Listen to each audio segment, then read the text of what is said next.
بسم اللہ الرحمن الرحیم۔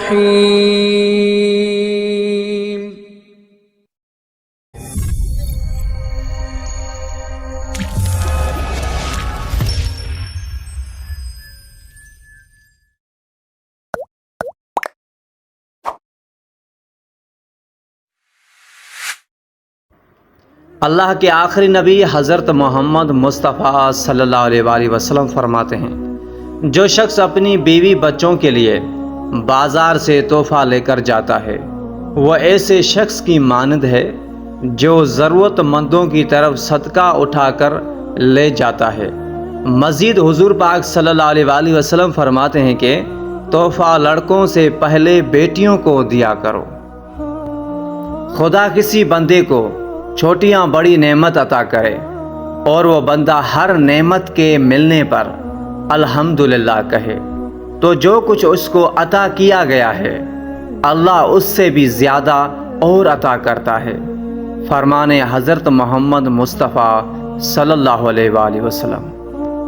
مولائے کائنات امیر المومنین علی بن ابی طالب فرماتے ہیں، انسان پریشانیوں کی گنتی کرنے کا ماہر ہے مگر نعمتوں کا حساب رکھنا وہ بھول جاتا ہے۔ افسوس، اگر کوئی تم سے جلتا ہے تو بجائے غصہ ہونے کے ان کی جلن کی قدر کرو، کیونکہ یہی وہ لوگ ہیں جو تمہیں خود سے بہتر سمجھتے ہیں۔ تو غصہ ہونے کے بجائے اس کی قدر کرو، بے شک اس کی قدر کرو، غصہ نہ کیا کرو۔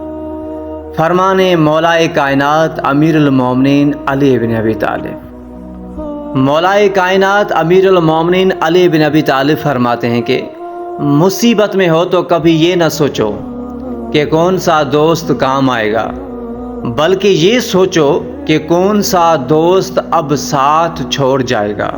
سبحان اللہ۔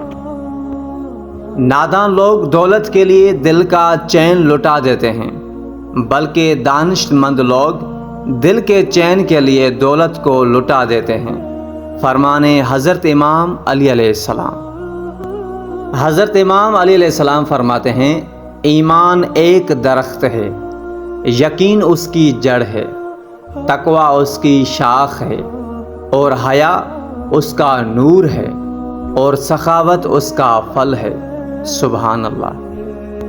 مولائے کائنات امیر المومنین علی بن ابی طالب فرماتے ہیں کہ دل کی تمام بیماریاں بری نگاہ کے اٹھنے کی وجہ سے ہوتی ہیں۔